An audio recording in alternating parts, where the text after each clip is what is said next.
What happens when a man who's spent his entire life avoiding attachment suddenly finds himself responsible for a 6-year-old girl? And what occurs when the woman he hires to teach her becomes the very thing he's been running from his whole life? This is the story of Jake Morrison, a cowboy who thought he had life figured out, until a little girl named Emma and her teacher Miss Sarah Collins showed him that sometimes the greatest adventures aren't found on the open range, but in opening your heart. But before we begin, leave a like, subscribe to the channel, and tell us where you're listening from. The Montana sky stretched endlessly above the Morrison Ranch, painted in shades of amber and crimson as the sun began its descent behind the rolling hills. Jake Morrison adjusted his worn Stetson and surveyed the cattle grazing in the distance, the familiar sound of their lowing carried on the evening breeze. At 34, he had lived his entire adult life exactly as he wanted, alone, independent, answerable to no one but himself and the demands of ranch life. The tranquility was shattered by the sound of gravel crunching under tires. Jake turned to see a dusty sedan pulling up to his farmhouse, and his stomach dropped as he recognized the occupants. Social worker Margaret Chin stepped out first, her professional smile doing little to mask the gravity of the situation. From the passenger side emerged a small figure, a 6-year-old girl with tangled blonde hair and eyes that seemed far too old for her face.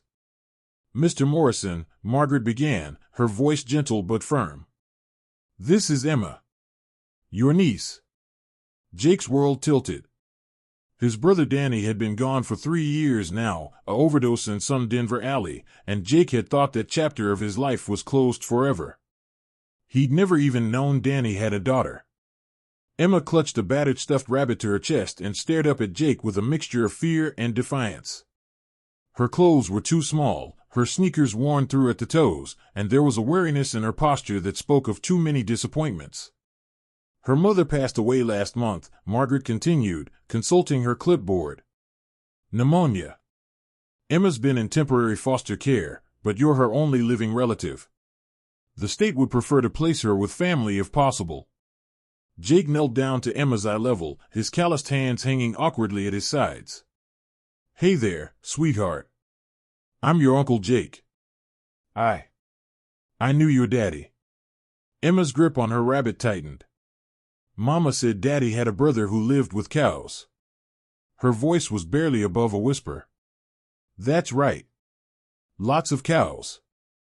Jake glanced around his property, the barn that needed repairs, the house that had seen only bachelor living for over a decade, the complete absence of anything child-friendly. Would you like to see them?" For the first time, Emma's expression shifted slightly. Not quite a smile, but a flicker of curiosity. Over the next hour, Margaret explained the legalities while Emma silently explored the ranch house. She would sit by the window, watching the cattle, occasionally asking quiet questions about the horses in the corral. Jake found himself studying this small stranger who shared his brother's stubborn chin and their mother's green eyes. "She'll need stability, Mr. Morrison," Margaret emphasized as she prepared to leave. "Schooling, routine, emotional support. The trauma she's experienced, it's significant." After Margaret's departure, Jake and Emma sat across from each other at his small kitchen table, sharing a dinner of scrambled eggs and toast, the only thing Jake could think to make that a child might eat. The silence stretched between them, filled with uncertainty and grief. "Uncle Jake?" Emma's voice was small in the large kitchen. "Yeah, sweetheart? Are you going to send me away too?" The question hit Jake like a physical blow.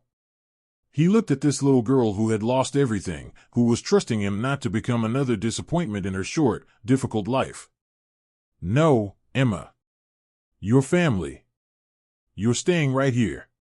That night, as Emma slept in his spare room on sheets that smelled like lavender fabric softener he'd hastily purchased, Jake sat on his porch and stared out at the star-filled sky. His ordered, solitary life had just been turned completely upside down. He knew nothing about raising children, about providing the kind of stability and nurturing a traumatized 6-year-old needed. But as he listened to the soft sound of Emma's breathing through the open window, he realized that for the first time in years, his house felt less empty. 3 weeks into their new life together, Jake was drowning. Emma had barely spoken since that first night, spending her days following him around the ranch like a silent shadow. She would sit on the porch while he worked, never venturing far, never playing, just watching the world with those two old eyes. The school situation was becoming critical.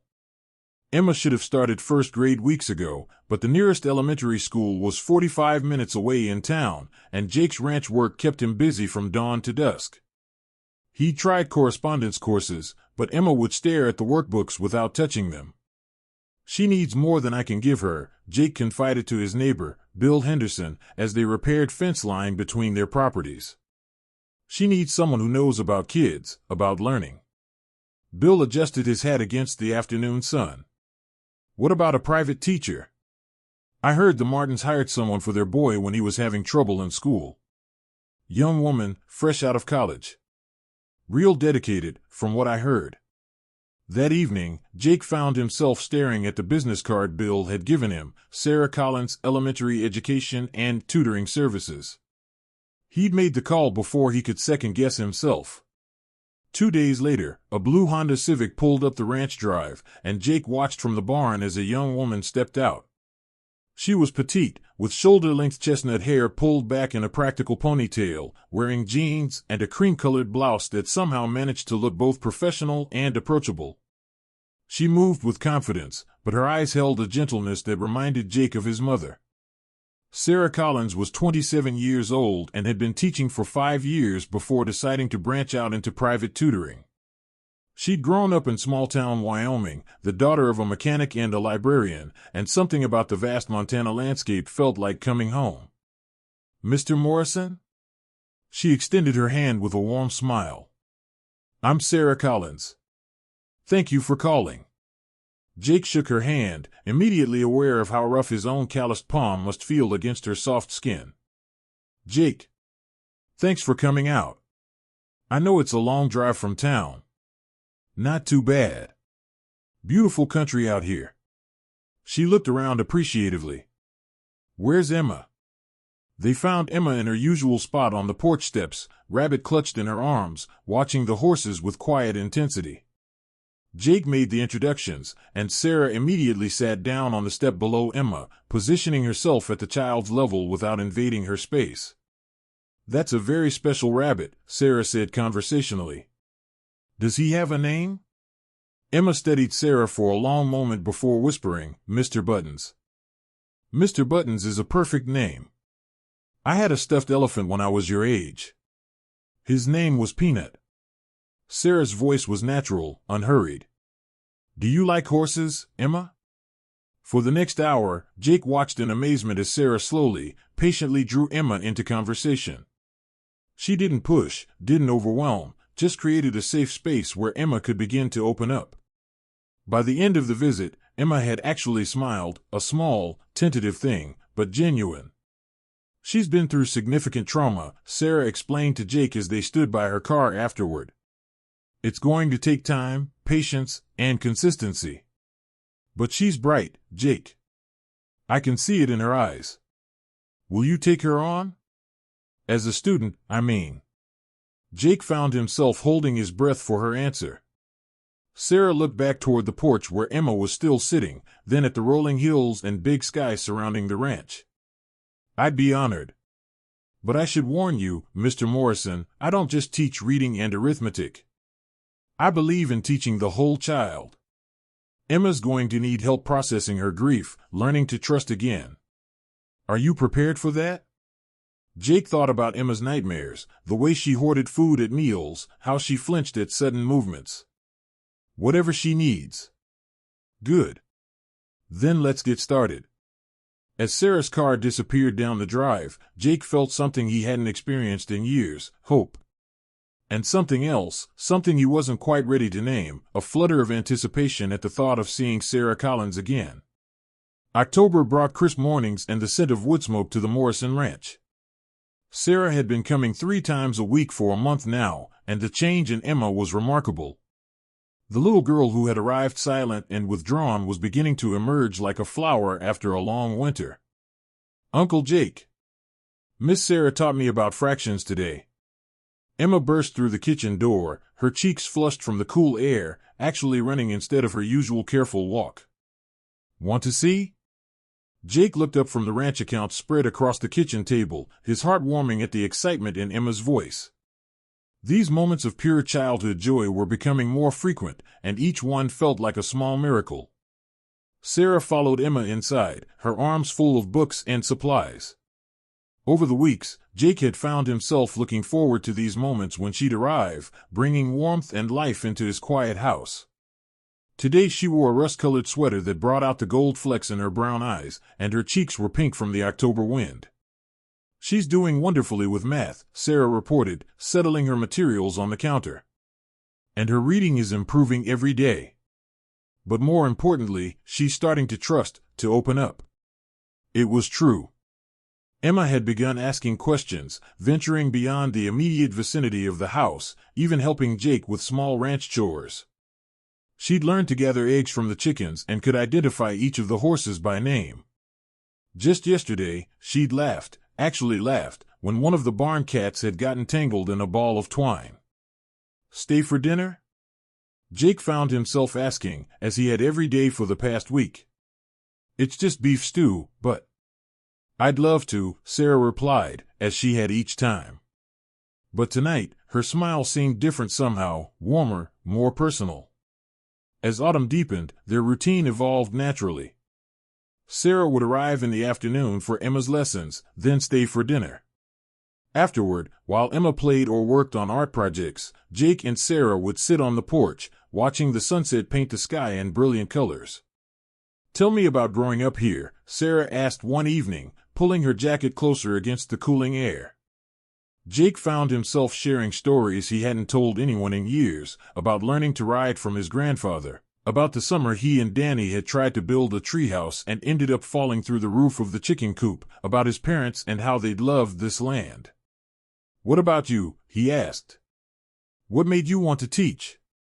Sarah was quiet for a moment, her eyes distant. "My little brother had learning disabilities. The teachers at school didn't know how to help him, just labeled him as difficult and gave up. I watched him lose confidence, start to believe he was stupid. I swore I'd never let that happen to another child. Is he okay now?" "He's a mechanical engineer in Denver," Sarah said with obvious pride. "Turns out he just learned differently. He needed someone to believe in him." Jake studied her profile in the fading light, understanding dawning. Like Emma. Like Emma. Inside the house, they could hear Emma singing softly to Mr. Buttons as she got ready for bed. It was a sound that would have been unimaginable 2 months ago. "She's lucky to have you," Sarah said quietly. "Both of you are doing something beautiful together." Jake felt his chest tighten. "I don't know what I'm doing half the time. Before Emma, my biggest concern was whether the cattle had enough grazing grass. Now I worry about whether she's eating enough vegetables, if she's too quiet, if she's having nightmares. That's what makes you a good guardian, Jake. You care. You're trying. That's more than a lot of kids get." Their hands were resting on the porch railing, and somehow, without either of them quite meaning for it to happen, their fingers brushed. The contact sent a jolt through Jake, and he saw Sarah's breath catch slightly. "Sarah, he began, but she pulled her hand back gently. "I should go," she said, but her voice lacked conviction. "It's getting late." Jake wanted to ask her to stay, wanted to tell her that the evenings felt empty after she left, that he found himself counting the hours until she'd return. But the words stuck in his throat, held back by years of emotional self-protection and the fear of complicating the one good thing in Emma's life. Later that night, as he checked on Emma one final time, he found her sitting up in bed. "Uncle Jake? Do you like Miss Sarah?" The directness of the question caught him off guard. "Of course I like her, sweetheart. She's your teacher." Emma fixed him with a look that was far too knowing for a 6-year-old. "No, I mean, do you like her? The way grown-ups do?" Jake sat on the edge of her bed, struck by how perceptive children could be. "Why do you ask?" "Because you smile different when she's here. And she does too.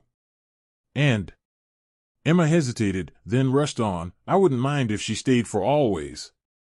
She makes good pancakes, and she knows stories, and she doesn't get mad when I have bad dreams. Jake's heart clenched. Emma had lost so much, and here she was, brave enough to hope for more happiness, more family. Emma, Miss Sarah has her own life, her own home.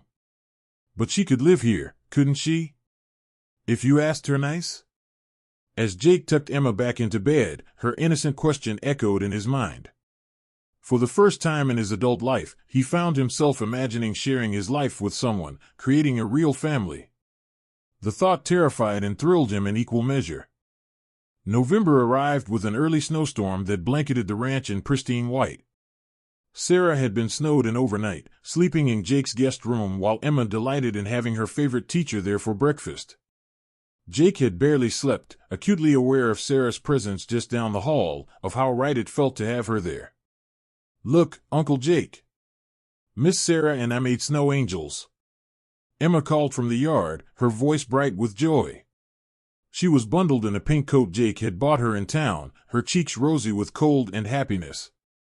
Jake stood on the porch, watching Sarah laugh as Emma showed her how to make the perfect snow angel.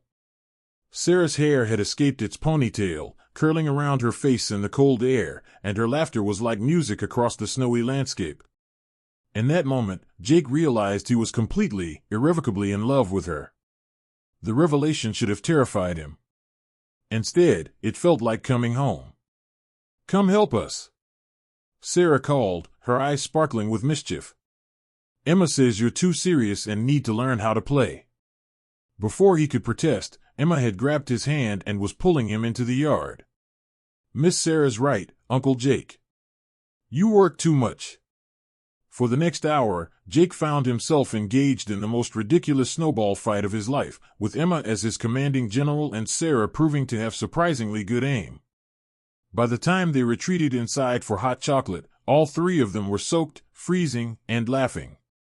As they warmed up by the fire, Emma curled between them on the couch. Jake caught Sarah watching him with an expression he couldn't quite read. There was affection there, and something deeper, a longing that mirrored his own. I should head back to town, Sarah said reluctantly as the roads cleared that afternoon. Mrs. Patterson's expecting me for her grandson's lesson tomorrow. Of course, Jake replied, but the words felt hollow. The house would seem impossibly quiet without her laughter, without the gentle sound of her voice reading to Emma. As Sarah gathered her things, Emma appeared at her side with a carefully folded piece of paper. I made this for you, Miss Sarah. Sarah unfolded the drawing, a house with 3 stick figures standing in front of it. A tall figure in a cowboy hat, a smaller figure with yellow hair holding a rabbit, and a medium-sized figure with brown hair. Above them, Emma had written in careful letters, My family. Jake saw tears gather in Sarah's eyes as she knelt down to Emma's level. This is beautiful, sweetheart. The most beautiful picture I've ever seen. That's you, Emma pointed to the brown-haired figure. You're part of our family now, aren't you? The simple question hung in the air, loaded with hope and possibility. Sarah looked up at Jake, her eyes questioning, vulnerable. Emma, Jake said carefully, his heart pounding, Miss Sarah has her own life. We can't just assume. But what if she wants to be part of our family? Emma persisted with the logic only children possess. Did you ever ask her? Jake felt his face flush. Out of the mouths of babes. Emma, it's not that simple. Actually, Sarah interrupted softly, standing but keeping Emma's drawing clutched in her hands, it might be exactly that simple. Jake stared at her, hardly daring to hope. Sarah. I've been trying to figure out how to tell you, she continued, her voice gaining strength. These past few months, coming here, watching you with Emma, being part of your lives. I've never felt more at home anywhere. I love teaching Emma, but more than that, I love the life we've been building together. I love watching you become the father she needs. I love our dinners and our evening talks and the way you make me feel like I belong somewhere. Emma was looking back and forth between them, her eyes wide with excitement. I love you too, Jake said, the words coming easier than he'd ever imagined. Both of you. I never thought I wanted a family, but now I can't imagine life without you. Without either of you. Really? Emma bounced on her toes. Miss Sarah's going to stay forever? Sarah laughed, tears streaming down her cheeks. If your Uncle Jake will have me. Jake crossed the room in 2 strides, taking Sarah's face in his hands. I'll have you for as long as you'll stay. Forever, if you'll let me. Their kiss was soft, tentative at first, then deeper as months of suppressed emotion poured out between them. Emma cheered and clapped, dancing around them in celebration. Does this mean Miss Sarah will be my aunt? Emma asked breathlessly. If she says yes, Jake replied, looking into Sarah's eyes. Sarah Collins, will you marry me? Will you help me raise this beautiful little girl and maybe build a family of our own? Yes, Sarah whispered, then louder, yes, to all of it. 6 months later, on a perfect spring day with wildflowers blooming across the Montana hills, Sarah Collins became Sarah Morrison in a simple ceremony on the ranch. Emma served as their flower girl, proudly wearing a yellow dress and carrying Mr. Buttons as her special escort. As they danced to their first song as husband and wife, At Last by Etta James playing from a simple speaker on the porch, Jake marveled at how completely his life had changed. The man who had thought he needed solitude to be happy had discovered that love multiplied rather than divided, that opening his heart had brought him more joy than he'd ever imagined possible. No regrets? Sarah asked, looking up at him as they swayed to the music. Jake glanced over at Emma, who was teaching the barn cats how to dance, her laughter bright as silver bells in the evening air. Then he looked at his wife, with her warm brown eyes and gentle smile, and felt his heart overflow with gratitude. Not a single one, he said, spinning her around as the Montana sunset painted the sky in shades of gold and rose. Not a single one. 2 years later, the Morrison Ranch buzzed with even more life. Emma, now 8, helped her little brother Danny, named for the uncle he'd never meet, take his first wobbly steps across the kitchen floor. Sarah balanced teaching the local children who came to their ranch school with motherhood, while Jake had expanded the ranch to include a therapeutic writing program for children who had experienced trauma. On quiet evenings, the family could be found on their porch, watching the sun set over the land they all called home. Jake would hold baby Danny while Sarah helped Emma with her homework, and they would talk about their days, their dreams, their deep gratitude for the unexpected love that had brought them all together. Sometimes the greatest adventures aren't found in distant places, but in the courage to open your heart to love when it arrives in the most unexpected forms. For Jake Morrison, that adventure began with a frightened little girl and her teacher, and it led him to discover that family isn't just about blood, it's about the people who choose to stay, to love, and to build something beautiful together. If you liked this story, leave your opinion in the comments and, of course, leave a like and subscribe. Turn on the notification bell so you don't miss any videos. Big hug and see you soon.